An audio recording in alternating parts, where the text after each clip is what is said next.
किताब झटका प्रकाश। लेखक ਗਿਆਨੀ ਨਰਿੰਜਨ ਸਿੰਘ सरल। भाग पंजवां। आवाज़ भाई गुरजंट सिंह रूपवाली। ਕੀ ਮਾਸ ਮਨੁੱਖ ਦੀ ਖੁਰਾਕ ਨਹੀਂ? ਕੀ ਮਾਸ ਖਾਣ ਨਾਲ ਦੰਦ ਖਰਾਬ ਹੁੰਦੇ ਹਨ? ਹਰ ਪ੍ਰਕਾਰ ਦਾ ਮਾਸ ਕੀ ਇਹ ਮਲੇਸ਼ਾਂ ਦਾ ਖਾਣਾ ਹੈ? ਕੀ ਇਸ ਮਾਸ ਦੇ ਖਾਣ ਨਾਲ ਬੁੱਧੀ ਭ੍ਰਿਸ਼ਟ ਹੁੰਦੀ ਹੈ ਅਤੇ ਪਰਸ਼ੁਸ਼ਕ ਮਾਸ ਦੇ ਗੁਣ? ਵਾਹਿਗੁਰੂ ਜੀ ਕਾ ਖਾਲਸਾ, ਵਾਹਿਗੁਰੂ ਜੀ ਕੀ ਫਤਿਹ। ਕੀ ਮਾਸ ਮਨੁੱਖ ਦੀ ਖੁਰਾਕ ਨਹੀਂ? ਭਾਈ ਰਣਧੀਰ ਸਿੰਘ ਬਿਨਾਂ ਕਿਸੇ ਵਿਗਿਆਨਕ ਖੋਜ ਦੇ ਇਹ ਕਹਿੰਦੇ ਹਨ ਕਿ ਮਾਸ ਮਨੁੱਖ ਦੀ ਖੁਰਾਕ ਨਹੀਂ। ਜੁਗਤੀ ਇਹ ਦਿੰਦੇ ਹਨ ਕਿ ਕੁੱਤੇ, ਬਘਿਆੜ ਆਦਿਕ ਮਾਸਖੋਰੇ ਦਰਿੰਦਿਆਂ ਦੇ ਕੁਦਰਤੋਂ ਤਿੱਖੇ ਦੰਦ ਹੁੰਦੇ ਹਨ ਜੋ ਕੱਚੇ ਮਾਸ ਨੂੰ ਖਾਣ ਲਈ ਬਣਾਏ ਹੁੰਦੇ ਹਨ। ਸੋ ਤੁਸੀਂ ਮਾਸਖੋਰੇ ਬਣਨ ਦਾ ਤਦ ਫਖਰ ਕਰ ਸਕਦੇ ਹੋ ਜੇ ਪਹਿਲਾਂ ਤੁਸੀਂ ਉਹਨਾਂ ਵਰਗੇ ਦੰਦ ਲਿਆਓ। ਇਸ ਦਾ ਉੱਤਰ ਸਾਡੇ ਪਾਸ ਇਹ ਹੈ ਕਿ ਮਨੁੱਖ ਨੂੰ ਕੱਚਾ ਮਾਸ ਖਾਣ ਦੀ ਲੋੜ ਹੀ ਨਹੀਂ, ਨਾ ਹੀ ਇਸ ਨੂੰ ਸ਼ੇਰਾਂ ਤੇ ਬਘਿਆੜਾਂ ਵਰਗੀਆਂ ਨੌਂਦਰਾਂ ਤੇ ਦੰਦ ਹੀ ਚਾਹੀਦੇ ਹਨ। ਮਾਸ ਅਤੇ ਹੋਰ ਚੀਜ਼ਾਂ ਨੂੰ ਵੱਢਣ ਟੁੱਕਣ ਲਈ ਹਥਿਆਰ ਬਣਾ ਲੈਣ ਦੀ ਅਕਲ ਪਰਮਾਤਮਾ ਨੇ ਮਨੁੱਖ ਨੂੰ ਦਿੱਤੀ ਹੋਈ ਹੈ। ਇਸ ਨੂੰ ਹੱਥ ਇਸ ਤਰ੍ਹਾਂ ਦੇ ਮਿਲੇ ਹੋਏ ਹਨ ਜਿਨ੍ਹਾਂ ਨਾਲ ਇਹ ਤੀਰ, ਤਲਵਾਰ, ਬੰਦੂਕ, ਲਾਠੀ, ਬਰਛਾ ਤੇ ਚਾਕੂ ਆਦਿਕ ਬਣਾ ਲੈਂਦਾ ਹੈ ਅਤੇ ਇਹਨਾਂ ਹਥਿਆਰਾਂ ਦੀ ਵਰਤੋਂ ਕਰ ਸਕਦਾ ਹੈ। ਇਸ ਨੂੰ ਕੁੱਤਿਆਂ, ਬਘਿਆੜਾਂ ਤੇ ਸ਼ੇਰਾਂ ਵਾਂਗ ਜਾਨਵਰਾਂ ਨੂੰ ਚੱਕ ਵੱਢ ਕੇ ਖਾਣ ਦੀ ਲੋੜ ਨਹੀਂ। ਇਹ ਆਪਣੇ ਬਣਾਏ ਹੋਏ ਸ਼ਸਤਰਾਂ ਨਾਲ ਛੋਟੇ ਛੋਟੇ ਟੁਕੜੇ ਕਰ ਸਕਦਾ ਹੈ, ਜਿੱਡੇ ਜਿੱਡੇ ਇਸ ਦੇ ਮੂੰਹ ਵਿੱਚ ਪੈ ਜਾਣ। ਜੇ ਇਸ ਵਿੱਚ ਵੀ ਇਸ ਨੂੰ ਕੋਈ ਕਠਿਨਤਾ ਜਾਪੇ ਤਾਂ ਇਹ ਕੀਮਾ ਕੁੱਟ ਕੇ ਇਤਨਾ ਨਰਮ ਕਰ ਸਕਦਾ ਹੈ ਕਿ ਸੌਖੇ ਹੀ ਖਾ ਸਕੇ। ਜਦੋਂ ਅਜੇ ਮਨੁੱਖ ਨੂੰ ਕਿਸੇ ਚੀਜ਼ ਨੂੰ ਵੀ ਅੱਗ ਤੇ ਪਕਾ ਕੇ ਖਾਣ ਦਾ ਗਿਆਨ ਨਹੀਂ ਸੀ, ਇਹ ਇਸੇ ਤਰ੍ਹਾਂ ਕੱਚਾ ਮਾਸ ਖਾ ਕੇ ਪਚਾ ਲਿਆ ਕਰਦਾ ਸੀ। ਅਜੇ ਵੀ ਤਿੱਬਤ ਵਿੱਚ ਰਹਿਣ ਵਾਲੇ ਲੋਕ ਕੱਚੇ ਮਾਸ ਦੀ ਵਰਤੋਂ ਕਰਦੇ ਹਨ। ਉਹ ਮਾਸ ਦਾ ਇੱਕ ਅੱਧਾ ਟੁਕੜਾ ਆਪਣੇ ਪਾਸ ਰੱਖਦੇ ਹਨ ਤੇ ਲੋੜ ਅਨੁਸਾਰ ਥੋੜਾ ਜਿਹਾ ਚਾਕੂ ਨਾਲ ਕੱਟ ਕੇ ਪਪੋਲ ਪਪਾਲ ਕੇ ਅੰਦਰ ਲੰਘਾ ਲੈਂਦੇ ਹਨ। ਅਸਭਿਅਤਾ ਦਾ ਸਮਾਂ ਗੁਜ਼ਰ ਗਿਆ ਤੇ ਮਨੁੱਖ ਨੂੰ ਕੁਦਰਤ ਨੇ ਹਰ ਇੱਕ ਚੀਜ਼ ਨੂੰ ਰਿੰਨ ਕੇ ਪਕਾ ਕੇ ਖਾਣ ਦੀ ਸਮਝ ਦੇ ਦਿੱਤੀ। ਇਸ ਲਈ ਮਾਸ ਤਾਂ ਕਿਤੇ ਰਿਹਾ, ਹੁਣ ਇਹ ਕਣਕ, ਛੋਲੇ, ਮਕਈ ਅਤੇ ਮੋਠ, ਬਾਜਰਾ ਵੀ ਪੀ ਪਕਾ ਕੇ ਹੀ ਖਾਂਦਾ ਹੈ। ਇਸ ਦੇ ਉਲਟ ਘੋੜੇ, ਟੱਟੂ ਤੇ ਗਧੇ ਛੋਲੇ ਸਾਬਤ ਅਰ ਕੱਚੇ ਹੀ ਚੱਬ ਜਾਂਦੇ ਹਨ। ਮਨੁੱਖ ਦੇ ਦੰਦ ਇਹਨਾਂ ਨੂੰ ਕੱਚੇ ਚਬਾ ਜਾਣ ਦੇ ਸਮਰੱਥ ਨਹੀਂ ਹਨ। ਜੇ ਇਹ ਮਨੁੱਖ ਛੋਲੇ ਕੱਚੇ ਚੱਬ ਨਹੀਂ ਸਕਦਾ ਤਾਂ ਕੀ ਇਸ ਤੋਂ ਇਹ ਨਤੀਜਾ ਕੱਢਿਆ ਜਾ ਸਕਦਾ ਹੈ ਕਿ ਛੋਲੇ ਗਧਿਆਂ, ਟੱਟੂਆਂ ਵਾਸਤੇ ਬਣੇ ਹਨ? ਅਨਖੋਰੇ ਬਣਨ ਦਾ ਫਖਰ ਕਰਨ ਵਾਲੇ ਭਾਈ ਰਣਧੀਰ ਸਿੰਘ ਨੇ ਤਾਂ ਛੋਲੇ ਚੱਬਣ ਵੇਲੇ ਕਿਸੇ ਕੋਲੋਂ ਮੂੰਹ ਮੰਗ ਕੇ ਨਹੀਂ ਸੀ ਲਿਆ। ਅਸੀਂ ਖਖੜੀ, ਖਰਬੂਜਾ, ਨਾਸ਼ਪਾਤੀ ਤੇ ਸਿਓ ਆਦਿਕ ਫਲਾਂ ਨੂੰ ਚਾਕੂਆਂ ਨਾਲ ਚੀਰ ਕੇ ਖਾਂਦੇ ਹਾਂ। ਇਸ ਤੋਂ ਬਿਨਾਂ ਸਾਨੂੰ ਕਾਫੀ ਤਕਲੀਫ ਪ੍ਰਤੀਤ ਹੁੰਦੀ ਹੈ, ਪਰ ਬਾਂਦਰ ਤੇ ਗਿੱਦੜ ਆਪਣੀਆਂ ਲੰਬੀਆਂ ਬੂਥੀਆਂ ਨਾਲ ਇਹਨਾਂ ਨੂੰ ਸੌਖਾ ਹੀ ਖਾ ਪੀ ਸਕਦੇ ਹਨ। ਭਾਈ ਰਣਧੀਰ ਸਿੰਘ ਵੀ ਫਲ ਖਾਂਦੇ ਸਨ। ਅਸੀਂ ਉਹਨਾਂ ਦੇ ਚੋਜ ਵਿਡਾਣੀ ਦਰਸ਼ਨ ਕੀਤੇ ਹੋਏ ਹਨ, ਪਰ ਉਹਨਾਂ ਦੀ ਗਿੱਦੜਾਂ ਅਰ ਬਾਂਦਰਾਂ ਵਾਲੀ ਬੂਥੀ ਅਸਾਂ ਨਹੀਂ ਵੇਖੀ। ਇਸ ਲਈ ਉਹ ਇਸ ਕੁਦਰਤ ਦੇ ਨਿਯਮ ਦੀ ਉਲੰਘਣਾ ਕਰਕੇ ਹੀ ਫਲਾਂ ਦੀ ਵਰਤੋਂ ਕਰਦੇ ਰਹੇ ਹਨ। ਪਸ਼ੂਆਂ ਨੂੰ ਜਦ ਅਸੀਂ ਖੇਤਾਂ ਵਿੱਚ ਛੱਡਦੇ ਹਾਂ ਤਾਂ ਉਹ ਕਣਕ, ਛੋਲੇ, ਮੱਕੀ, ਕਮਾਦ, ਚਰੀ, ਜਵਾਰ ਤੇ ਸਰੋਂ, ਗੋਂਗਲੂ ਆਦਿਕ ਫਸਲਾਂ ਨੂੰ ਉਸੇ ਤਰ੍ਹਾਂ ਬੁਰਕ ਮਾਰ ਕੇ ਵੱਢ-ਵੱਢ ਖਾਈ ਜਾਂਦੇ ਹਨ। ਪਰ ਆਦਮੀ ਪਾਸੋਂ ਐਸਾ ਨਹੀਂ ਹੋ ਸਕਦਾ। ਇਹ ਇਹਨਾਂ ਚੀਜ਼ਾਂ ਨੂੰ ਆਪਣੇ ਹਥਿਆਰਾਂ ਨਾਲ ਕੱਟ ਕੇ ਤੇ ਬਣਾ ਸਵਾਰ ਕੇ ਤੇ ਰਿੰਨ ਪਕਾ ਕੇ ਖਾਂਦਾ ਹੈ। ਪਰ ਸਾਨੂੰ ਕੁੱਤਿਆਂ ਵਾਲੇ ਮੂੰਹ ਦੱਸਣ ਵਾਲੇ ਸੱਜਣ ਕਿਉਂ ਨਹੀਂ ਝੋਟਿਆਂ ਤੇ ਮੱਝਾਂ ਵਰਗੇ ਬੂਥੇ ਬਣਾ ਲੈਂਦੇ, ਤਾਂ ਕਿ ਉਹ ਇਸ ਗੱਲ ਨੂੰ ਸਾਬਤ ਕਰ ਸਕਣ ਕਿ ਇਹ ਸਾਰੇ ਖੇਤ ਖਲਵਾੜ ਮਨੁੱਖ ਦੀ ਕੁਦਰਤੀ ਖੁਰਾਕ ਹਨ। ਮਨੁੱਖ ਪਰੰਪਰਾ ਤੋਂ ਹੀ ਮਾਸ ਖਾਂਦਾ ਚੱਲਿਆ ਆ ਰਿਹਾ ਹੈ, ਜਿਸ ਨੂੰ ਲੱਖਾਂ ਬਰਸ ਬੀਤ ਚੁੱਕੇ ਹਨ। ਸਾਰੀ ਦੁਨੀਆ ਵਿੱਚ ਜੋ ਤਵਾਰੀਖਾਂ ਅੱਜ ਤੱਕ ਪੜ੍ਹੀਆਂ ਪੜ੍ਹਾਈਆਂ ਜਾਂਦੀਆਂ ਹਨ, ਸਭ ਵਿੱਚ ਇਹ ਸਬੂਤ ਮੌਜੂਦ ਹੈ। ਇੱਥੋਂ ਤੱਕ ਜੋ ਅੱਗ ਦੀ ਕਾਢ ਵੀ ਮਾਸ ਦੇ ਟੁਕੜਿਆਂ ਦੀ ਸਹਾਇਤਾ ਨਾਲ ਹੀ ਕੀਤੀ ਗਈ। ਮੇਰਾ ਤਾਂ ਖਿਆਲ ਹੈ ਕਿ ਜੇ ਇਹ ਉਸ ਸਮੇਂ ਮਾਸ ਨਾ ਖਾਂਦਾ ਤਾਂ ਇਸ ਨੇ ਜੰਮਦੇ ਹੀ ਮਰ ਜਾਣਾ ਸੀ ਤੇ ਅਸ਼ਰਫੁਲ ਮਖਲੂਕਤਾ, ਉੱਤਮ ਜਨਮ ਮਾਨਸ ਦਹੀ ਦਾ ਸਰਬਨਾਸ਼ ਹੋ ਜਾਣਾ ਅਸੰਭਵ ਨਹੀਂ ਸੀ। ਉਸ ਵੇਲੇ ਜੰਗਲਾਂ ਵਿੱਚ ਲੱਖਾਂ ਦੀ ਗਿਣਤੀ ਵਿੱਚ ਹਿੰਸਕ ਜਾਨਵਰਾਂ ਦਾ ਹੋਣਾ ਸੰਭਵ ਸੀ, ਉਹਨਾਂ ਪਾਸੋਂ ਹੋਰ ਜਾਨਵਰ ਤਾਂ ਭੱਜ ਨੱਸ ਕੇ ਜਾਂ ਲੁਕ ਛਿਪ ਕੇ ਬਚ ਸਕਦੇ ਸਨ, ਪਰ ਆਦਮੀ ਪਾਸ ਇਸ ਤੋਂ ਬਗੈਰ ਕੋਈ ਚਾਰਾ ਨਹੀਂ ਸੀ ਕਿ ਉਹ ਹਥਿਆਰਾਂ ਨਾਲ ਉਹਨਾਂ ਦਾ ਟਾਕਰਾ ਕਰਦਾ। ਬੇਹਥਿਆਰੇ ਆਦਮੀ ਨੂੰ ਤਾਂ ਕੁੱਤਾ ਵੀ ਗਲੀ ਵਿੱਚ ਪਾੜ ਕੇ ਖਾ ਜਾਂਦਾ ਹੈ। ਉੱਥੇ ਤਾਂ ਸ਼ੇਰਾਂ, ਬਘਿਆੜਾਂ ਤੇ ਚਤਰਿਆਂ ਦਾ ਮੁਕਾਬਲਾ ਸੀ।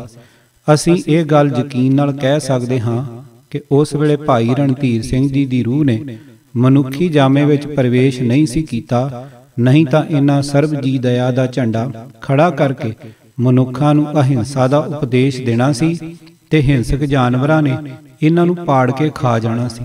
ਦੁਨੀਆ ਦੀ ਵੈਦਿਕ, ਯੂਨਾਨੀ ਤੇ ਐਲੋਪੈਥੀ ਜਾਂ ਡਾਕਟਰੀ ਦੀ ਹਰ ਇੱਕ ਕਿਤਾਬ ਨੇ ਮਾਸ ਨੂੰ ਅੰਨ ਦੇ ਨਾਲ ਹੀ ਮਨੁੱਖ ਦੀ ਖੁਰਾਕ ਸਿੱਧ ਕੀਤਾ ਹੈ। ਕਿਸੇ ਸਮੇਂ ਮਨੁੱਖ ਨੇ ਹਰ ਇੱਕ ਚੀਜ਼ ਨੂੰ ਆਪਣੀ ਰਸਨਾ ਉੱਤੇ ਰੱਖ ਕੇ ਪਹਿਲੇ ਉਸ ਦਾ ਸਵਾਦ ਦੀ ਪਰਖ ਕੀਤੀ। ਜਿਹੜੀ ਇਸ ਦੀ ਖੁਰਾਕ ਨਹੀਂ ਸੀ, ਉਸ ਨੂੰ ਇਸ ਦੀ ਜ਼ੁਬਾਨ ਨੇ ਉਸੇ ਵੇਲੇ ਥੁੱਕ ਦਿੱਤਾ। ਇਸ ਦੇ ਉਲਟ ਜਿਹੜੀ ਧੱਕੇ ਨਾਲ ਅੰਦਰ ਕੀਤੀ ਗਈ, ਉਸ ਨੂੰ ਇਹਦੇ ਮਿਹਦੇ ਨੇ ਮੂੰਹ ਦੇ ਬਾਹਰ ਕੱਢ ਦਿੱਤਾ, ਦਸਤਾਂ ਦੀ ਰਾਹੀਂ ਖਾਰਜ ਕਰ ਦਿੱਤਾ ਜਾਂ ਜਾਨੋਂ ਹੀ ਮਾਰ ਦਿੱਤਾ।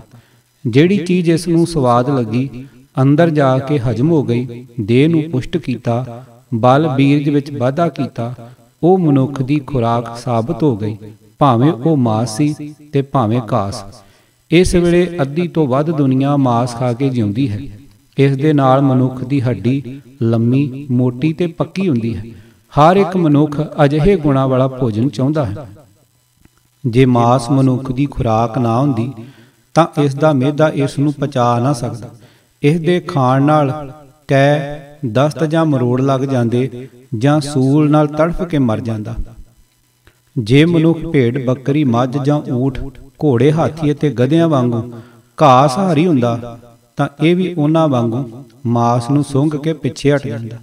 ਅੰਦਰੂਨੀ ਸਰੀਰਕ ਬਣਾਵਟ ਦੇ ਲਿਹਾਜ਼ ਨਾਲ ਮਨੁੱਖ ਮਾਸ ਤੇ ਘਾਸ ਦੋਹਾਂ ਤਰ੍ਹਾਂ ਦੀ ਖੁਰਾਕ ਖਾਣ ਵਾਲਾ ਸਾਬਤ ਹੁੰਦਾ ਹੈ। ਨਿਰਾ ਮਾਸ ਖਾਣ ਵਾਲੇ ਜਾਨਵਰਾਂ, ਸ਼ੇਰ ਆਦਿਕਾਂ ਦੀ ਆਂਦਰ ਛੋਟੀ ਹੁੰਦੀ ਹੈ। ਪਸ਼ੂ ਜੋ ਘਾਸ ਫੂਸ ਖਾਂਦੇ ਹਨ, ਉਹਨਾਂ ਦੀ ਆਂਦਰ ਮਾਸਾਹਾਰੀਆਂ ਨਾਲੋਂ 6 ਗੁਣਾ, ਪਰ ਦੋਹਾਂ ਕਿਸਮਾਂ ਦੀ ਖੁਰਾਕ ਖਾਣ ਵਾਲਾ ਹੋਣ ਕਰਕੇ ਮਨੁੱਖ ਦੀ ਆਂਦਰ ਵਿਚਲੇ ਦਰਜੇ ਦੀ ਹੁੰਦੀ ਹੈ। ਘਾਹ ਖਾਣ ਵਾਲੇ ਪਸ਼ੂਆਂ ਦੇ ਦੰਦ 2 ਕਿਸਮ ਦੇ ਹੁੰਦੇ ਹਨ। ਅੰਦਰ ਦੀਆਂ ਹੇਠਲੀਆਂ ਉਤਲੀਆਂ ਦਾੜਾਂ ਬਿਲਕੁਲ ਇੱਕਸਾਰ ਹੁੰਦੀਆਂ ਹਨ, ਜਿਨ੍ਹਾਂ ਨਾਲ ਉਹ ਉਗਾਲੀ ਕਰਕੇ ਆਪਣੀ ਖੁਰਾਕ ਨੂੰ ਪੀਂਦੇ ਹਨ। ਅਗਲੇ ਪਾਸੇ ਸਿਰਫ ਹੇਠਲੇ ਦੰਦ ਕੁਹਾੜਿਆਂ ਵਾਂਗ ਜਾਂ ਵੱਟਾਂ ਪਾਉਣ ਵਾਲੀ ਜੰਦਰੇ ਦੀਆਂ ਕਿੱਲੀਆਂ ਵਰਗੇ ਹੁੰਦੇ ਹਨ, ਜਿਨ੍ਹਾਂ ਨਾਲ ਉਹ ਹੇਠਾਂ ਹੁਜਕਾ ਮਾਰ ਕੇ ਬਨਸਪਤੀ ਨੂੰ ਕੱਟ ਕੇ ਖਾਂਦੇ ਹਨ, ਪਰ ਉਹਨਾਂ ਦੇ ਮੂੰਹ ਵਿੱਚ ਸੂਆ ਕੋਈ ਨਹੀਂ ਹੁੰਦਾ। ਭੇਡ, ਬੱਕਰੀ, ਹਰਨ, ਘੋੜਾ ਤੇ ਖੋਤਾ ਵਗੈਰਾ ਦੇ ਅਗਲੇ ਜਬਾੜਿਆਂ ਵਿੱਚ ਹੇਠਾਂ ਉੱਤੇ ਦੋਹੀਂ ਪਾਸੀਂ ਦੰਦ ਹੁੰਦੇ ਹਨ, ਜਿਨ੍ਹਾਂ ਨਾਲ ਉਹ ਘਾਹ ਪੱਠਾ ਤੋੜਦੇ ਹਨ, ਪਰ ਸੂਏ ਨਾਮ ਦੇ ਦੰਦ ਇਹਨਾਂ ਦੇ ਵੀ ਕੋਈ ਨਹੀਂ ਹੁੰਦੇ। ਮਾਸਾਹਾਰੀ ਜਾਨਵਰਾਂ ਦੇ ਸੂਇਆਂ ਵਾਂਗ ਲੰਬੇ ਅਰ ਤਿੱਖੇ ਦੰਦ ਵੀ ਹੁੰਦੇ ਹਨ। ਇਹਨਾਂ ਦੇ ਦੰਦਾਂ ਦੀ ਵੀ ਅੱਡ-ਅੱਡ ਕਿਸਮਾਂ ਹਨ। ਇਸੇ ਤਰ੍ਹਾਂ ਮਨੁੱਖ ਦੇ ਦੰਦਾਂ ਦੀਆਂ ਵੀ ਕਿਸਮਾਂ ਹਨ। ਦਾੜਾਂ, ਅਗਲੇ ਕੱਟਣ ਵਾਲੇ ਦੰਦ ਤੇ 4 ਸੂਏ ਦੰਦ ਜੋ ਅਗਲਿਆਂ ਪਿਛਲਿਆਂ ਦੰਦਾਂ ਨਾਲੋਂ ਤਿੱਖੇ ਹੁੰਦੇ ਹਨ। ਇਹ ਨਿਸ਼ਾਨੀ ਇਸ ਨੂੰ ਮਾਸਾਹਾਰੀ ਸਾਬਤ ਕਰਨ ਲਈ ਚੇਨ ਮਾਤਰ ਹੈ। ਅਗਲੇ ਪਾਸੇ ਦੇ 8 ਦੰਦ ਗਾਜਰ, ਮੂਲੀ, ਗੋਂਗਲੂ ਤੇ ਫਲ ਵਗੈਰਾ ਨੂੰ ਚੱਕ ਵੱਢ ਕੇ ਖਾਣ ਲਈ ਹਨ। ਦਾੜਾਂ ਪੀਣ ਵਾਸਤੇ ਅਤੇ ਸੂਏ ਲੋੜ ਅਨੁਸਾਰ ਚੀਰਨ ਵਾਸਤੇ। ਇਸ ਲਈ ਜੋ ਸ਼ਰਤ ਭਾਈ ਸਾਹਿਬ ਨੇ ਮਾਸਾਹਾਰੀ ਜਾਨਵਰ ਸਾਬਤ ਕਰਨ ਲਈ ਮਾਸਾਹਾਰੀ ਜਾਨਵਰਾਂ ਵਰਗੇ ਦੰਦ ਲਵਾਉਣ ਵਾਲੀ ਲਾਈ ਹੈ, ਉਸ ਨੂੰ ਆਦਮੀ ਦੇ ਸੂਏ ਨਾਮ ਦੇ 4 ਦੰਦ, ਜਿਨ੍ਹਾਂ ਨੂੰ ਆਯੁਰਵੇਦੀ ਗ੍ਰੰਥਾਂ ਵਿੱਚ ਭੇਦਕ ਜਾਂ ਰਦਕ ਲਿਖਿਆ ਹੋਇਆ ਹੈ, ਪੂਰੀਆਂ ਕਰ ਦਿੰਦੇ ਹਨ। जथा 4 शेतक दांतों में बीच के 2 मध्यम छेदक और अगल बगल वाले बाह्य छेदक कहलाते हैं। बाह्य छेदक दांतों के बाद कान की ओर एक एक नुकीला दांत कुत्ते, बिल्ली या शेर के दांतों के समान आहारी द्रव में छेद करने या फाड़ने के लिए उपयोग होते हैं।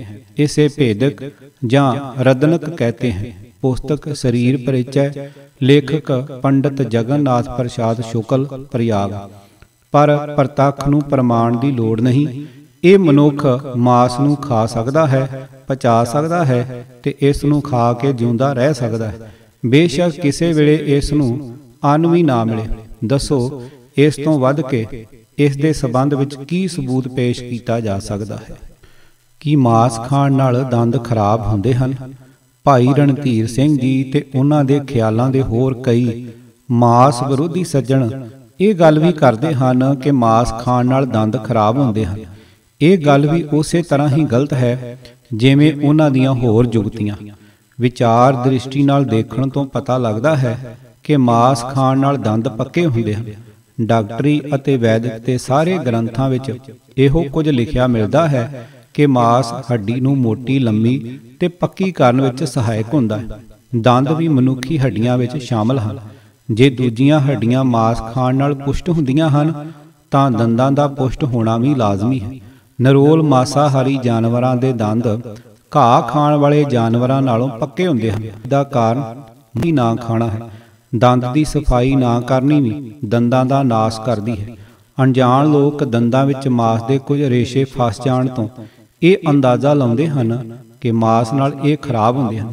ਜੇ ਇਸ ਗੱਲ ਤੋਂ ਦੰਦਾਂ ਦੀ ਖਰਾਬੀ ਦਾ ਭਾਵ ਲਿਆ ਜਾਵੇ ਤਾਂ ਹੋਰ ਅਨੇਕਾਂ ਰੇਸ਼ੇਦਾਰ ਚੀਜ਼ਾਂ ਇਸ ਦਾਇਰੇ ਅੰਦਰ ਆ ਜਾਣਗੀਆਂ, ਜਿਹਾ ਕਿ ਕੁਝ ਪਕੇਰੀਆਂ ਸਬਜ਼ੀਆਂ ਅਤੇ ਫਲ। ਜਦੋਂ ਉਹਨਾਂ ਦੇ ਰੇਸ਼ੇ ਸਾਡੇ ਦੰਦਾਂ ਵਿੱਚ ਫਸਦੇ ਹਨ ਤਾਂ ਅਸੀਂ ਉਹਨਾਂ ਨੂੰ ਬਾਹਰ ਕੱਢ ਦਿੰਦੇ ਹਾਂ। ਇਸੇ ਤਰ੍ਹਾਂ ਮਾਸ ਨੂੰ ਵੀ ਕੱਢ ਲਿਆ ਜਾਂਦਾ ਹੈ। ਵੈਸੇ ਇਸ ਦੇ ਵਿੱਚ ਐਸਾ ਕੋਈ ਐਸਿਡ ਮੌਜੂਦ ਨਹੀਂ ਜਿਸ ਦਾ ਦੰਦਾਂ ਉੱਤੇ ਮਾੜਾ ਅਸਰ ਪੈ ਸਕਦਾ ਹੋਵੇ। ਇਸ ਦੇ ਨਾਲੋਂ ਅੰਨ ਅਤੇ ਮਿੱਠੇ ਵਿੱਚ ਅਜਿਹਾ ਤੱਤ ਕਾਫੀ ਮਿਕਦਾਰ ਵਿੱਚ ਮੌਜੂਦ ਹੈ। ਅਤ ਗਰਮ ਚਾਹ ਅਤੇ ਬਰਫ਼ ਦੰਦਾਂ ਉੱਤੇ ਹੱਦ ਤੋਂ ਵੱਧ ਭੈੜਾ ਅਸਰ ਪਾਉਂਦੇ ਹਨ। ਦੰਦਾਂ ਦੀ ਖਰਾਬੀ ਦਾ ਦੋਸ਼ ਆਰੋਪ ਕਿ ਮਹਾਂਪ੍ਰਸਾਦ ਮਾਸ ਦਾ ਤਿਆਗ ਕਰਨ ਵਾਲੇ ਸੱਜਣ ਜਰਾ ਸੋਚ ਕੇ ਚੱਲਣ ਕਿ ਭਾਈ ਰਣਧੀਰ ਸਿੰਘ ਜੀ ਦੇ ਇਸ ਗਲਤ ਫਲਸਫੇ ਦੇ ਪਿੱਛੇ ਲੱਗ ਕੇ ਉਹ ਕਾਈ ਨਾ ਖਾਣ। ਹਰ ਪ੍ਰਕਾਰ ਦਾ ਮਾਸ ਭਾਈ ਰਣਧੀਰ ਸਿੰਘ ਜੀ ਉਚਰਦੇ ਹਨ ਕਿ ਜੇ ਮਾਸ ਖਾਣਾ ਠੀਕ ਹੈ ਤਾਂ ਹਰ ਪ੍ਰਕਾਰ ਦਾ ਮਾਸ ਖਾ ਲੈਣਾ ਚਾਹੀਦਾ ਹੈ। ਇਸ ਦਾ ਜਵਾਬ ਇਤਨਾ ਹੀ ਕਾਫੀ ਹੈ ਕਿ ਜੇ ਘਾਸ ਫੂਸ ਤੇ ਬਨਸਪਤੀ ਖਾਣੀ ਹੀ ਧਰਮ ਹੈ ਤਾਂ ਹਰ ਪ੍ਰਕਾਰ ਦੀ ਬਨਸਪਤੀ, ਅੱਕ, ਧਤੂਰਾ, ਨਿੰਮ, ਧਰੇਕ ਅਤੇ ਤੰਬਾਕੂ ਵੀ ਖਾ ਲੈਣਾ ਚਾਹੀਦਾ ਹੈ। ਪਰ ਇਹ ਗੱਲ ਇਉਂ ਨਹੀਂ। ਕਈ ਜਾਨਵਰ ਮਾਸ ਤੇ ਹੀ ਜਿਉਂਦੇ ਹਨ, ਪਰ ਹਰ ਪ੍ਰਕਾਰ ਦਾ ਮਾਸ ਉਹਨਾਂ ਦੇ ਵੀ ਮੁਆਫਿਕ ਨਹੀਂ। ਜੇ ਆਦਮੀ ਵੀ ਇੱਲ, ਕਾਂ, ਗਲਿੱਜ, ਉੱਲੂ, ਬਾਜ, ਸ਼ਿਕਰਾ, ਕੂਹੀ, ਨੀਲਕੰਠ, ਭਾਸ, ਇੱਕ ਪ੍ਰਕਾਰ ਦੀ ਗਲਿੱਜ ਆਦਿਕ ਜੀਵਾਂ ਦਾ ਮਾਸ ਖਾਏ ਤਾਂ ਇਸ ਨੂੰ ਭਸਮਕ, ਸੋਜ ਤੇ ਪਾਗਲਪਨ ਆਦਿਕ ਰੋਗ ਹੋ ਜਾਂਦੇ ਹਨ। ਬੀਰਜ ਖੀਣ ਹੁੰਦਾ ਹੈ। ਦੇਖੋ ਭਾਵ ਪ੍ਰਕਾਸ਼ ਨਿਕੰਟੂ ਮਾਸ ਵਰਗ ਸ਼ਲੋਕ 24 ਤੇ 25। ਇਸ ਤੋਂ ਬਿਨਾਂ ਸਰਵ ਪ੍ਰਕਾਰ ਦੇ ਮਾਸ ਜਿਨ੍ਹਾਂ ਖਾਣਯੋਗ ਮਾਸਾਂ ਦਾ ਜ਼ਿਕਰ ਗ੍ਰੰਥਾਕਾਰ ਕਰਦਾ ਹੈ, ਵਾਤਨਾਸ਼ਕ, ਪੁਸ਼ਟੀਕਾਰਕ, ਬਲਵਰਧਕ, ਤ੍ਰਿਪਤੀਦਾਇਕ, ਭਾਰੀ ਹਿਰਦੇ ਨੂੰ ਪਿਆਰੇ, ਰਸ ਅਤੇ ਪਾਕ ਵਿੱਚ ਮਿੱਠੇ ਹਨ। ਭਾਵ ਪ੍ਰਕਾਸ਼ ਮਾਸ ਵਰਗ ਸ਼ਲੋਕ 1। ਇਸ ਕਿਸਮ ਦੇ ਬੇਅੰਤ ਹਵਾਲੇ ਪੇਸ਼ ਕੀਤੇ ਜਾ ਸਕਦੇ ਹਨ ਜਿਨ੍ਹਾਂ ਤੋਂ ਸਾਬਤ ਹੋ ਸਕਦਾ ਹੈ ਕਿ ਮਾਸ ਦਾ ਖਾਣਾ ਮਨੁੱਖੀ ਜੀਵਨ ਦਾ ਹਰ ਤਰ੍ਹਾਂ ਸਹਾਇਕ ਹੈ। ਦੁਨੀਆ ਵਿੱਚ ਐਸੇ ਟਿਕਾਣੇ ਵੀ ਮੌਜੂਦ ਹਨ ਜਿੱਥੇ 6 ਮਹੀਨੇ ਹੀ ਰਾਤ ਅਤੇ 6 ਮਹੀਨੇ ਦਾ ਦਿਨ ਹੁੰਦਾ ਹੈ। ਉਹ ਹਨ ਬਹਿਰਾ ਮੁੰਜ ਮਿੰਦ ਸ਼ਮਾਲੀ ਅਤੇ ਬਹਿਰਾ ਮੁੰਜ ਮਿੰਦ ਜਨੂਬੀ, ਉੱਤਰੀ ਅਤੇ ਦੱਖਣੀ ਧਰੁਵ। ਉੱਥੋਂ ਦੇ ਮਨੁੱਖਾਂ ਦੀ ਖੁਰਾਕ ਉੱਥੇ ਪੈਦਾ ਹੋਣ ਵਾਲੇ ਰੇਡੀਅਰ ਨਾਮ ਦੇ ਜਾਨਵਰ ਦਾ ਮਾਸ ਹੈ।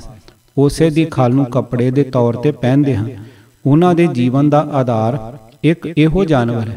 ਉੱਥੋਂ ਦਾ ਜਿਹੜਾ ਮਨੁੱਖ ਰੇਡੀਅਰ ਦਾ ਮਾਸ ਨਾ ਖਾਏ ਜਿਉਂਦਾ ਨਹੀਂ ਰਹਿ ਸਕਦਾ। ਹੁਣ ਅਸੀਂ ਆਪਣੇ ਅਹਿੰਸਾਵਾਦੀ ਭਰਾਵਾਂ ਨੂੰ ਪੁੱਛਦੇ ਹਾਂ ਕਿ ਜੇ ਤੁਹਾਨੂੰ ਅਕਾਲ ਪੁਰਖ ਉਸ ਧਰਤੀ ਤੇ ਜਨਮ ਦੇ ਦੇਵੇ ਤਾਂ ਤੁਹਾਡਾ ਜੀਵਨ ਕਿਵੇਂ ਚੱਲੇ, ਕਿਉਂਕਿ ਨਾ ਉੱਥੇ ਮੂੰਗੀ, ਨਾ ਮੋਠ ਅਤੇ ਨਾ ਬਾਸਮਤੀ ਦੇ ਚਾਵਲ ਹੀ ਹੁੰਦੇ ਹਨ। ਫਿਰ ਖੂਬ ਖਾਣਾ ਖਿਚੜੀ ਦੇ ਗੱਫੇ ਤੁਹਾਨੂੰ ਕੌਣ ਲਵਾਏਗਾ? ਕੜਾਹ ਪ੍ਰਸ਼ਾਦ ਦੀ ਤਾਂ ਗੱਲ ਹੀ ਕੀ ਕਰਨੀ ਹੈ ਕਿ ਉਸ ਵੇਲੇ ਤੁਸੀਂ ਆਪਣੇ ਆਪ ਨੂੰ ਮਨੁੱਖ ਸਮਝੋਗੇ ਜਾਂ ਸ਼ੇਰ, ਬਘਿਆੜ, ਚਿੱਤਰੇ, ਰਿਛ ਜਾਂ ਗਿੱਦੜਾਂ ਤੇ ਕੁੱਤਿਆਂ ਦਾ ਭਾਈਚਾਰਾ। ਮਨੁੱਖੀ ਭੋਜਨ ਵਿੱਚ ਆਟਾ, ਤੇਲ, ਖੰਡ, ਘਿਓ ਤੇ ਲੂਣ ਆਦਿ ਪਦਾਰਥਾਂ ਦਾ ਹੋਣਾ ਜ਼ਰੂਰੀ ਹੈ, ਪਰ ਸਭ ਤੋਂ ਵੱਧ ਲੋੜ ਪ੍ਰੋਟੀਨ ਦੀ ਹੈ। ਜਿਸ ਚੀਜ਼ ਵਿੱਚ ਪ੍ਰੋਟੀਨ ਦੀ ਬਹੁਲਤਾ ਹੈ ਉਹ ਮਨੁੱਖ ਦੀ ਵਧੀਆ ਖੁਰਾਕ ਹੈ। ਦਾਲਾਂ ਵਿੱਚ ਵੀ ਪ੍ਰੋਟੀਨ ਮੌਜੂਦ ਹੈ। ਪਰ ਉਹਨਾਂ ਵਿੱਚੋਂ ਪ੍ਰੋਟੀਨ ਪੈਦਾ ਕਰਨ ਲਈ ਮੈਦੇ ਨੂੰ ਆਪ ਖੇਚਲ ਕਰਨੀ ਪੈਂਦੀ ਹੈ। ਬਨਸਪਤੀ ਪ੍ਰੋਟੀਨ ਵਿੱਚੋਂ ਸੈਲੂਲੋਇਡ ਤੋਂ ਬਣੀ ਘਟੀਆ ਪ੍ਰੋਟੀਨ ਤਾਂ ਹਜਮ ਹੀ ਨਹੀਂ ਹੁੰਦੀ।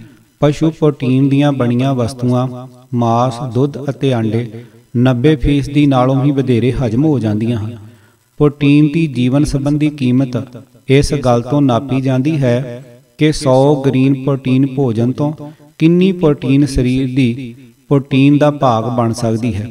ਇਉਂ ਲੱਗਦਾ ਹੈ ਕਿ ਪਸ਼ੂ ਪ੍ਰੋਟੀਨ, ਮਾਸ, ਆਂਡੇ ਅਤੇ ਦੁੱਧ ਦੀ ਜੀਵਨ ਸੰਬੰਧੀ ਕੀਮਤ ਜ਼ਿਆਦਾ ਹੈ, ਕਿਉਂਕਿ 70 ਤੋਂ 95% ਸਰੀਰ ਦਾ ਹਿੱਸਾ ਬਣ ਜਾਂਦੀ ਹੈ ਤੇ ਫੋਗ ਇਸ ਵਿੱਚ ਬਹੁਤ ਘੱਟ ਰਹਿ ਜਾਂਦਾ ਹੈ। ਜਦਕਿ ਬਨਸਪਤੀ ਪ੍ਰੋਟੀਨਾਂ, ਅਲਸੀ, ਕਣਕ, ਮਕਈ ਅਤੇ ਦਾਲਾਂ ਆਦਿਕ ਦੀ ਜੀਵਨ ਸੰਬੰਧੀ ਕੀਮਤ ਘੱਟ ਹੈ, ਕਿਉਂਕਿ ਇਹ ਸਿਰਫ 60 ਤੋਂ 65% ਹੀ ਮਨੁੱਖੀ ਜੀਵਨ ਦਾ ਭਾਗ ਬਣਦੀਆਂ ਹਨ ਤੇ ਬਾਕੀ ਮਲ ਮੂਤਰ ਦੇ ਰਸਤੇ ਖਾਰਜ ਹੋ ਜਾਂਦੀਆਂ ਹਨ।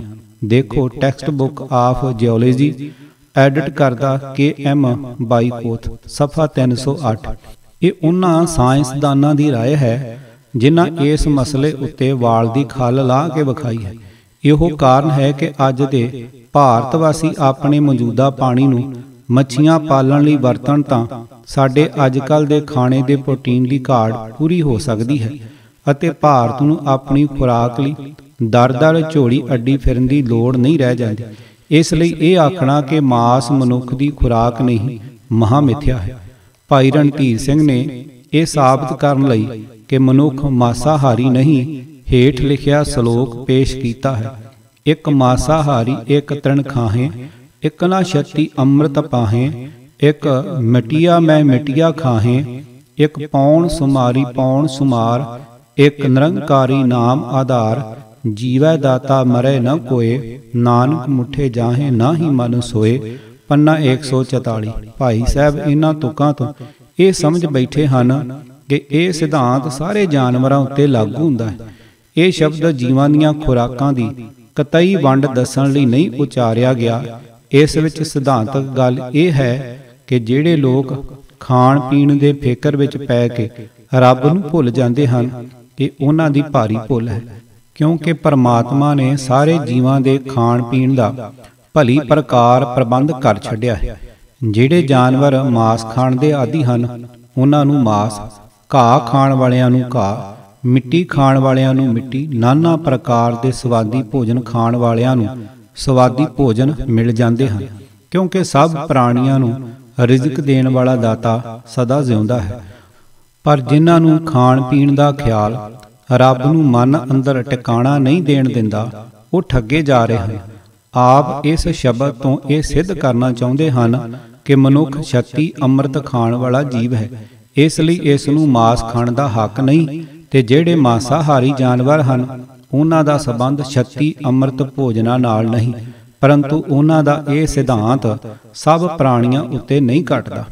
ਅਨੇਕਾਂ ਜੀਵ ਐਸੇ ਪੇਸ਼ ਕੀਤੇ ਜਾ ਸਕਦੇ ਹਨ ਜਿਹੜੇ ਮਾਸ ਵੀ ਤੇ ਅੰਨ ਵੀ ਖਾ ਜਾਂਦੇ ਹਨ। ਰਿਛ ਮਾਸ ਵੀ ਖਾਂਦਾ ਹੈ ਤੇ ਰੋਟੀਆਂ ਵੀ ਖਾਈ ਜਾਂਦਾ ਹੈ। ਗਿੱਦੜ, ਲੂੰਬੜ, ਕਾਂ, ਕੁੱਤੇ ਆਦਿਕ ਜੰਗਲੀ ਜਾਨਵਰ ਮਾਸ ਵੀ ਖਾਂਦੇ ਹਨ ਤੇ ਬਾਹਰ ਖਖੜੀ, ਖਰਬੂਜਾ ਤੇ ਮਕਈ ਦੀਆਂ ਛੱਲੀਆਂ ਵੀ ਰਗੜ ਜਾਂਦੇ ਹਨ। ਜਿਹੜੀ ਛੱਤੀ ਅੰਮ੍ਰਿਤ ਮਨੁੱਖਾਂ ਲਈ ਦੱਸਦੇ ਹਨ ਉਹਨਾਂ ਨੂੰ ਚਿੜੀ ਅਤੇ ਹੋਰ ਜਨੌਰ, ਚੂਹੇ, ਬਿੱਲੀਆਂ, ਕੁੱਕੜ, ਕਬੂਤਰ ਤੇ ਕੀੜੇ ਮਕੌੜੇ ਸਭ ਖਾ ਜਾਂਦੇ ਹਨ। ਛੱਤੀ ਅੰਮ੍ਰਿਤ ਦਾ ਮਤਲਬ ਹੈ ਕਈ ਪ੍ਰਕਾਰ ਦੇ ਖਾਣੇ, ਜਿਹੜੇ ਕਈਆਂ ਗ੍ਰੰਥਾਂ ਵਿੱਚ ਲਿਖੇ ਹੋਏ ਹਨ। ਉਹਨਾਂ ਦੀ ਗਿਣਤੀ ਸਿਰਫ 36 ਹੀ ਨਹੀਂ, ਇਹ ਕੇਵਲ ਮੁਹਾਵਰਾ ਹੈ। ਖਾਣੇ ਭੋਜਨ ਬੇਅੰਤ ਹਨ। ਉਹਨਾਂ ਵਿੱਚੋਂ ਕਈ ਭੋਜਨ ਐਸੇ ਹਨ ਜਿਹੜੇ ਨਿਰੇ ਮਾਸ ਤੋਂ ਬਣਦੇ ਹਨ ਤੇ ਬਾਕੀ ਅੰਨ ਵਗੈਰਾ ਤੋਂ। ਮਾਸ ਤੋਂ ਤਿਆਰ ਹੋਣ ਵਾਲੇ 9 ਅੰਮ੍ਰਿਤ ਭੋਜਨ ਤੁਹਾਨੂੰ ਲਿਖ ਕੇ ਵਿਖਾਉਂਦੇ ਹਾਂ। ਨੰਬਰ 1 ਸ਼ੁੱਧ ਮਾਸ, ਨੰਬਰ 2 ਵੇਸ਼ਵਰ, ਨੰਬਰ 3 ਸਹਿਰਵਾਸੂ, ਨੰਬਰ 4 ਅਖਨੀ, ਨੰਬਰ 5 ਹਰੀਸਾ ਆਸ, ਨੰਬਰ 6 ਤਲਤ ਮਾਸ, ਨੰਬਰ 7 ਸੂਲੇ ਪਲਮ ਸੀਖਾਂ ਵਾਲਾ ਮਾਸ, ਨੰਬਰ 8 ਮਾਸ ਕਾ ਸਿਹਾੜਾ, ਨੰਬਰ 9 ਸੁਰਬਾ ਮਾਸ ਰਸ। ਇਹਨਾਂ ਵਿੱਚੋਂ ਸਿੱਖਾਂ ਦੇ ਮਾਸ ਨੂੰ ਅੰਮ੍ਰਿਤ ਤੋਲੇ ਲਿਖਿਆ ਹੈ, ਜੈਸਾ ਕਿ ਸ਼ੂਲੇ ਪਲੰਗ ਸੁਦਾ ਤੁਲੇ ਰੁਚੰਗ ਵਨੰ ਕਰ ਲਗੂ। ਅਰਥ ਸ਼ੂਲੇ ਸਿੱਖਾਂ ਦਾ ਪਲੰਗ ਮਾਸ, ਸੁਦਾ ਅੰਮ੍ਰਿਤ, ਰੁਚੰਗ ਰੁਚੀ ਕਾਰਨ, ਵਨ ਅਗਨੀਕਾਰਕ ਲਘੂ ਹਲਕਾ ਹੈ। ਭਾਵ ਪ੍ਰਕਾਸ਼ ਕ੍ਰਿਤ ਅਨਵਰਗ। ਸ਼ਲੋਕ 90। ਜੇ ਕੋਈ ਇਹਨਾਂ ਭੋਜਨਾਂ ਦਾ ਵੇਰਵਾ ਅਰ ਪੂਰੇ ਪੂਰੇ ਗੁਣ ਵੇਖਣਾ ਚਾਹੇ ਤਾਂ ਭਾਵ ਪ੍ਰਕਾਸ਼ ਨਿਘੰਟੂ ਦਾ ਕਿਰਤਾਨ ਵਰਗ ਪੜ੍ਹ ਕੇ ਵੇਖ ਲਵੇ। ਮਦਨ ਪਾਲ ਨਿਘੰਟੂ ਵਿੱਚ ਪ੍ਰਸ਼ੁਸ਼ਕ ਔਰ ਪਰਦਗੇ ਮਾਸ ਦੇ ਲਕਸ਼ਣਾਂ ਦੇ ਗੁਣ ਇਸ ਪ੍ਰਕਾਰ ਵਰਣਨ ਕੀਤੇ ਗਏ ਹਨ। ਯਥਾ हींग से पके धीमे भुने हुए मांस को चलाकर प्रमाण से पानी डाल बुद्धिमान वैद भली भांत पकावे, उसमें मिर्च और अदरक मिलाकर सुगंधित द्रवों से वास्त करे।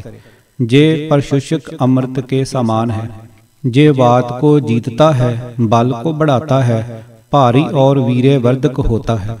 छत्ती भोजन ਜਾਂ ਛੱਤੀ ਅੰਮ੍ਰਿਤ ਸ਼ਬਦ ਭਾਈ ਗੁਰਦਾਸ ਦੀਆਂ ਵਾਰਾਂ ਤੇ ਸ੍ਰੀ ਗੁਰੂ ਗ੍ਰੰਥ ਸਾਹਿਬ ਜੀ ਦੀਆਂ ਕਈ ਤੁਕਾਂ ਵਿੱਚ ਆਇਆ ਹੈ। ਜਥਾ ਖੱਟ ਰਸ ਮਿੱਠ ਰਸ ਮਿਲ ਕੇ ਛੱਤੀ ਭੋਜਨ ਹੋਣ ਰਸੋਈ, ਜਿਹ ਪ੍ਰਸਾਦ ਛੱਤੀ ਅੰਮ੍ਰਿਤ ਖਾਏ ਆਦਿਕ। ਪਰ ਇਹਨਾਂ ਦੀ ਗਿਣਤੀ ਦਾ ਵੇਰਵਾ ਕਿਤੋਂ ਨਹੀਂ ਮਿਲਦਾ। ਇਹਨਾਂ ਦਾ ਵੇਰਵਾ ਸੰਸਕ੍ਰਿਤ ਜਾਂ ਹਿੰਦੀ ਗ੍ਰੰਥਾਂ ਵਿੱਚੋਂ ਹੀ ਮਿਲ ਸਕਦਾ ਹੈ। ਜਿੱਥੇ ਕਿਤੇ ਭੋਜਨਾਂ ਦਾ ਵਰਣਨ ਕੀਤਾ ਗਿਆ ਹੈ ਉੱਥੇ ਮਾਸ ਦਾ ਜ਼ਿਕਰ ਜ਼ਰੂਰ ਹੈ। ਇਸ ਲਈ ਛੱਤੀ ਅੰਮ੍ਰਿਤ ਛਕਣ ਵਾਲੇ ਸੱਜਣ ਇਸ ਨੂੰ ਵੱਖਰਾ ਨਹੀਂ ਕਰ ਸਕਦੇ। ਜਿਹੜਾ ਭੋਜਨ ਬਹੁਤ ਸਵਾਦੀ ਹੋਵੇ ਉਸੇ ਨੂੰ ਅੰਮ੍ਰਿਤ ਆਖਿਆ ਜਾਂਦਾ ਹੈ। ਮਾਸ ਦਾ ਸਵਾਦੀ ਹੋਣਾ ਸਭ ਲੋਕ ਮੰਨਦੇ ਹਨ। ਇਸ ਗੁਣ ਦੇ ਕਾਰਨ ਇਸ ਨੂੰ ਗ੍ਰੰਥਕਾਰਾਂ ਅੰਮ੍ਰਿਤ ਆਖਿਆ ਹੈ। ਭਾਈ ਸਾਹਿਬ ਨੇ ਮਾਸ ਨੂੰ ਭ੍ਰਿਸ਼ਟ ਭ੍ਰਿਸ਼ਟ ਕਹਿ ਕੇ ਬੜੀ ਡੰਡ ਪਾਈ ਹੈ, ਪਰ ਬਾਣੀ ਵਿੱਚੋਂ ਕੋਈ ਤੁਕ ਐਸੀ ਕੱਢ ਕੇ ਨਹੀਂ ਵਿਖਾਈ ਜਿਸ ਵਿੱਚ ਇਉਂ ਲਿਖਿਆ ਹੋਵੇ ਕਿ ਮਾਸ ਮਲੇਸ਼ੋਂ ਕਾ ਹੈ ਖਾਣਾ, ਗੁਰੂ ਸਿੱਖ ਇਸ ਨਿਕਟ ਨਾ ਜਾਣਾ। ਮਾਸੇ ਕਾ ਰਸ ਮਹਾ ਭ੍ਰਿਸ਼ਟ, ਮਾਸ ਖਾਏ ਸੋ ਭਾਰਾ ਦੁਸ਼ਟ। ਲੋਕ ਇਸ ਨੂੰ ਗ੍ਰਸਤੀਆਂ ਵਾਸਤੇ ਪਵਿੱਤਰ ਮੰਨਦੇ ਹਨ। ਇਸ ਲਈ ਭਾਈ ਗੁਰਦਾਸ ਜੀ ਨੇ ਵੀ ਇਸ ਪ੍ਰਸਿੱਧ ਲੋਕ ਖਿਆਲ ਦੇ ਅਨੁਸਾਰ ਮਾਸ ਪਵਿੱਤਰ ਗ੍ਰਸਤ ਨੂੰ ਲਿਖਿਆ ਹੈ। ਕੀ ਇਹ ਮਲੇਸ਼ਾਂ ਦਾ ਖਾਣਾ ਹੈ? ਪਹਿਲੇ ਆਪ ਇਹ ਸਾਬਤ ਕਰਦੇ ਹਨ ਕਿ ਮਾਸ ਮਨੁੱਖ ਦੀ ਖੁਰਾਕ ਨਹੀਂ, ਫਿਰ ਇਹ ਵੀ ਕਹਿ ਦਿੰਦੇ ਹਨ ਕਿ ਇਹ ਮਲੇਸ਼ਾਂ ਦਾ ਖਾਣਾ ਹੈ। ਮੈਂ ਪੁੱਛਦਾ ਹਾਂ ਕਿ ਜਿਨ੍ਹਾਂ ਨੂੰ ਭਾਈ ਸਾਹਿਬ ਮਲੇਸ਼ ਕਹਿੰਦੇ ਹਨ ਉਹ ਮਨੁੱਖ ਹਨ ਕਿ ਜਾਨਵਰ? ਜੇ ਉਹਨਾਂ ਨੂੰ ਇਹ ਮਾਸ ਅਨੁਕੂਲ ਹੈ ਤਾਂ ਅਸੀਂ ਵੀ ਇਸ ਨੂੰ ਖਾ ਕੇ ਕੋੜੇ ਨਹੀਂ ਹੋ ਚੱਲੇ। ਗੁਰੂ ਗ੍ਰੰਥ ਸਾਹਿਬ ਜਾਂ ਭਾਈ ਗੁਰਦਾਸ ਜੀ ਦੀ ਬਾਣੀ ਵਿੱਚ ਕਿਤੇ ਵੀ ਲਿਖਿਆ ਨਹੀਂ ਮਿਲਦਾ ਕਿ ਮਾਸ ਮਲੇਸ਼ਾਂ ਜਾਂ ਰਾਖਸ਼ਾਂ ਦਾ ਖਾਣਾ ਹੈ। ਆਪ ਆਪਣੇ ਮਨੋਮਈ ਟਕੌਂਚਲੇ ਨਾਲ ਹੀ ਕਲਮ ਘਸੀਟਦੇ ਗਏ ਹਨ। ਜਿਹੜੇ ਹਿੰਦੂ ਲੋਕ ਮੁਸਲਮਾਨਾਂ ਨੂੰ ਮਲੇਸ਼ ਆਖਦੇ ਸਨ, ਉਹਨਾਂ ਦੇ ਆਪਣੇ ਧਰਮ ਅਨੁਸਾਰ ਇਹ ਦੇਵੀ ਦੇਵਤਿਆਂ, ਲੋਕ ਦੇ ਵਾਸੀ ਪਿੱਤਰਾਂ ਅਤੇ ਉੱਤਮ ਕੁਲ ਬ੍ਰਾਹਮਣਾਂ ਦਾ ਖਾਣਾ ਸਿੱਧ ਹੁੰਦਾ ਹੈ। ਮਨੂ ਸਿਮਰਤੀ ਹਿੰਦੂਆਂ ਦਾ ਪ੍ਰਸਿੱਧ ਧਰਮ ਸ਼ਾਸਤਰ ਹੈ। ਉਹ ਕਿਸੇ ਮਲੇਸ਼ ਦੀ ਲਿਖੀ ਹੋਈ ਨਹੀਂ, ਸਗੋਂ ਮਹਾ ਉੱਤਮ ਕੁਲ ਮਨੂ ਜੀ ਦੀ ਰਚਨਾ ਹੈ। ਉਹ ਸ਼ਰਾਧਾਂ ਵਿੱਚ ਬ੍ਰਾਹਮਣਾਂ ਨੂੰ ਮਾਸ ਖਵਾ ਕੇ ਪਿੱਤਰਾਂ ਨੂੰ ਤ੍ਰਿਪਤ ਕਰਨਾ ਦੱਸਦੀ ਹੈ। ਦੇਖੋ ਮਨੂ ਸਿਮਰਤੀ ਸ਼ਲੋਕ 268 ਤੋਂ 271 ਤੱਕ। ਉੱਥੇ ਦੱਸਿਆ ਗਿਆ ਹੈ ਕਿ ਜੇ ਸ਼ਰਾਧਾਂ ਵਿੱਚ ਬ੍ਰਾਹਮਣ ਨੂੰ ਹੇਠ ਲਿਖੇ ਤਰੀਕੇ ਨਾਲ ਮਾਸ ਖਵਾਇਆ ਜਾਵੇ ਤਾਂ ਖਵਾਉਣ ਵਾਲਿਆਂ ਦੇ ਪਿੱਤਰ ਇੰਨਾ ਚਿਰ ਤ੍ਰਿਪਤ ਰਹਿ ਸਕਦੇ ਹਨ। ਜਥਾ ਮੱਛੀ ਦੇ ਮਾਸ ਨਾਲ 2 ਮਹੀਨੇ, ਹਰਨ ਦੇ ਮਾਸ ਨਾਲ 3 ਮਹੀਨੇ, ਭੇਡ ਦੇ ਮਾਸ ਨਾਲ 4 ਮਹੀਨੇ, ਪੰਛੀਆਂ ਦੇ ਮਾਸ ਨਾਲ 5 ਮਹੀਨੇ, ਬੱਕਰੇ ਦੇ ਮਾਸ ਨਾਲ 6 ਮਹੀਨੇ, ਚਤਰ ਮਿਰਗ ਦੇ ਮਾਸ ਨਾਲ 7 ਮਹੀਨੇ, ਏਣ ਮਿਰਗ ਦੇ ਮਾਸ ਨਾਲ 8 ਮਹੀਨੇ, ਰੌਰਵ ਮਿਰਗ 9 ਮਹੀਨੇ, ਜੰਗਲੀ ਸੂਰ ਤੇ ਝੋਟਾ 10 ਮਹੀਨੇ, ਕੱਛੂ ਕੰਮਾ ਤੇ ਖਰਗੋਸ਼ 11 ਮਹੀਨੇ। ਤੇ ਜਿਸ ਬੱਕਰੇ ਦਾ ਰੰਗ ਚਿੱਟਾ, ਕੰਨ ਲੰਮੇ ਤੇ ਖੱਸੀ ਕਰਕੇ ਪਾਲਿਆ ਗਿਆ ਹੋਵੇ ਉਸ ਦਾ ਮਾਸ ਸ਼ਰਾਧਾਂ ਵਿੱਚ ਬ੍ਰਾਹਮਣ ਨੂੰ ਖਵਾਉਣ ਨਾਲ ਸਵਰਗ ਦੇਵਪੁਰੀ ਵਿੱਚ ਵਸਣ ਵਾਲੇ ਪਿੱਤਰ 12 ਬਰਸ ਰੱਜੇ ਰਹਿੰਦੇ ਹਨ। ਇਹ ਵੀ ਲਿਖਿਆ ਹੈ ਕਿ ਜਿਹੜਾ ਬ੍ਰਾਹਮਣ ਸ਼ਰਾਧਾਂ ਵਿੱਚ ਮਾਸ ਨਾ ਖਾਵੇ ਉਹ 21 ਜਨਮ ਪਸ਼ੂ ਦੇ ਪ੍ਰਾਪਤ ਕਰਦਾ ਹੈ। ਯਜੁਰਵੇਦ ਦੀ ਬ੍ਰਿਹਦਰਾਣਿਕ ਉਪਨਿਸ਼ਦ ਅਧਿਆਏ 6 ਵਿੱਚ ਪੁੱਤਰ ਦੀ ਇੱਛਾ ਵਾਲੇ ਇਸਤਰੀ ਪੁਰਖਾਂ ਨੂੰ ਮਾਸ ਤੇ ਚੌਲ ਪਕਾ ਕੇ ਖਾਣੇ ਦੱਸੇ ਹਨ। ਜੈਮਨੀ ਅਸਵਮੇਧ ਜੱਗ ਵਿੱਚ ਜੋ ਅਨੇਕ ਪ੍ਰਕਾਰ ਦੇ ਮਾਸ ਕ੍ਰਿਸ਼ਨ ਜੀ ਨੇ ਖਾਧੇ ਹਨ ਉਹਨਾਂ ਦਾ ਵਿਸਥਾਰ ਨਾਲ ਜ਼ਿਕਰ ਕੀਤਾ ਹੈ। ਜਥਾ ਸਹੇ, ਰੋਹਕ ਮਿਰਗ, ਚਿੱਤਰ ਮਿਰਗ, ਭੇਡ, ਮੱਛੀ, ਪਟਿੱਟਰ ਅਤੇ ਤਿੱਤਰ ਆਦਿਕ। ਸ਼ਲੋਕ 56 ਤੇ 57। ਕ੍ਰਿਸ਼ਨ ਜੀ ਸ਼ਿਕਾਰ ਵੀ ਖੇਡਦੇ ਸਨ। ਦਰਸਮ ਗ੍ਰੰਥ ਦੇ ਕ੍ਰਿਸ਼ਨਾ ਅਵਤਾਰ ਵਿੱਚ ਇਸ ਤਰ੍ਹਾਂ ਲਿਖਿਆ ਹੋਇਆ ਜਥਾ ਸਵਈਆ ਪਾਰਥ ਕੋ ਸੰਗ ਲੈ ਪ੍ਰਭ ਜੂ ਬਨ ਮੋ ਧਸ ਕੇ ਬਹੁਤੇ ਮਿਰਗ ਘਾਏ ਏਕ ਹਨੇ ਕਰ ਵਾਰਨ ਸੇ ਤਕ ਏਕਨ ਕੇ ਤਨ ਬਾਣ ਲਗਾਏ ਅਸਵਨ ਕੋ ਦਵਰਾਏ ਭਜਾਏ ਕੇ ਕੋਕਰ ਤੇਊ ਹਨੇ ਜੋ ਪਰਾਏ ਸ੍ਰੀ ਬ੍ਰਿਜਨਾਥ ਕੇ ਅਗਰਜ ਜੇ ਉਠ ਭਾਜਤ ਪੇ ਤੇਊ ਜਾਨ ਨ ਪਾਏ। ਸ਼ੰਤ 208। ਪਾਰਥ ਏਕ ਹਨੇ ਮਿਰਗਵਾ ਇਕ ਆਪੇ ਸ੍ਰੀ ਬ੍ਰਿਜ ਨਾਇਕ ਘਾਏ ਜੇ ਉਠ ਭਾਜਤ ਪੇ ਬਨ ਮੇ ਸੋ ਕੂਕਰ ਡਾਰ ਸਭੇ ਗਹਿਵਾਏ ਤੀਤਰ ਜੇ ਉੱਡ ਕੇ ਨਭ ਉਰ ਗਏ ਤਿਨ ਕੋ ਪ੍ਰਭੂ ਬਾਜ ਚਲਾਏ ਚੀਤਨ ਏਕ ਮ੍ਰਿਗਾ ਗਹਿ ਕੇ ਕਬ ਸਿਆਮ ਕਹੇ ਜਮ ਲੋਕ ਪਠਾਏ। ਹੋਰ ਸ੍ਰੀ ਰਾਮ ਚੰਦਰ ਜੀ ਦਾ ਸੋਨੇ ਦਾ ਮ੍ਰਿਗ ਮਾਰਨਾ ਵੀ ਸ਼ਿਕਾਰ ਖੇਡਣਾ ਸਬੂਤ ਹੈ। ਇਹਨਾਂ ਦੇ ਪਿਤਾ ਤਾਂ ਪ੍ਰਤੱਖ ਹੀ ਸ਼ਿਕਾਰ ਖੇਡਦੇ ਸਨ, ਤਾਹੀਏ ਤਾਂ ਜਾਨਵਰ ਦੇ ਭੁਲੇਖੇ ਉਹਨਾਂ ਤੋਂ ਸਰਵਣ ਨੂੰ ਤੀਰ ਵੱਜ ਗਿਆ ਸੀ। ਸ੍ਰੀ ਗੁਰੂ ਨਾਨਕ ਦੇਵ ਜੀ ਨੇ ਇਸੇ ਵਾਸਤੇ ਹੀ ਤਾਂ ਬ੍ਰਾਹਮਣਾਂ ਨੂੰ ਆਖਿਆ ਸੀ ਕਿ ਅਖੇਰ ਬਿਰਤ ਸ਼ਤਰਨ ਕੇ ਕਰਨੀ ਕਥਾ ਜੁਗਨ ਚਾਰੋਂ ਮੈਂ ਬਰਨੀ, ਅਤੇ ਚੌਹਾਂ ਯੁਗ ਮਾਸ ਕਮਾਣਾ ਦਾ ਸਬੂਤ ਦੇ ਕੇ ਇਹ ਆਖਿਆ ਸੀ ਕਿ ਦੇਵਤਿਆਂ ਦਾ ਸੁਭਾਅ ਮਾਸ ਖਾਣ ਦਾ ਹੋਣ ਕਰਕੇ ਉਹਨਾਂ ਨਿਮਿਤ ਗੈਂਡਾ ਮਾਰ ਕੇ ਹੋਮ ਜਗ ਕੀਤੇ ਜਾਂਦੇ ਸਨ। ਗੈਂਡਾ ਮਾਰ ਹੋਮ ਜਗ ਕੀਏ ਦੇਵਤਿਆਂ ਕੀ ਬਾਣੇ। ਸੋ ਸੱਜਣੋ, ਗੁਰੂ ਘਰ ਦੀ ਕਿਸੇ ਲਿਖਤ ਤੋਂ ਵੀ ਮਾਸ ਮਲੇਛਾਂ ਜਾਂ ਰਾਖਸ਼ਾਂ ਦਾ ਖਾਣਾ ਸਾਬਤ ਨਹੀਂ ਹੋ ਸਕਦਾ ਤੇ ਸਾਰੇ ਹਿੰਦੂ ਗ੍ਰੰਥ ਇਸ ਨੂੰ ਦੇਵਤਿਆਂ ਦਾ ਖਾਣਾ ਦੱਸਦੇ ਹਨ। ਇਸ ਲਈ ਭਾਈ ਸਾਹਿਬ ਦੇ ਇਸ ਫੋਕੇ ਮੰਤਵ ਦਾ ਕੀ ਭਾਵ ਸਮਝਿਆ ਜਾਵੇ? ਕਿ ਇਸ ਦੇ ਮਾਸ ਖਾਣ ਨਾਲ ਬੁੱਧੀ ਭ੍ਰਿਸ਼ਟ ਹੁੰਦੀ ਹੈ?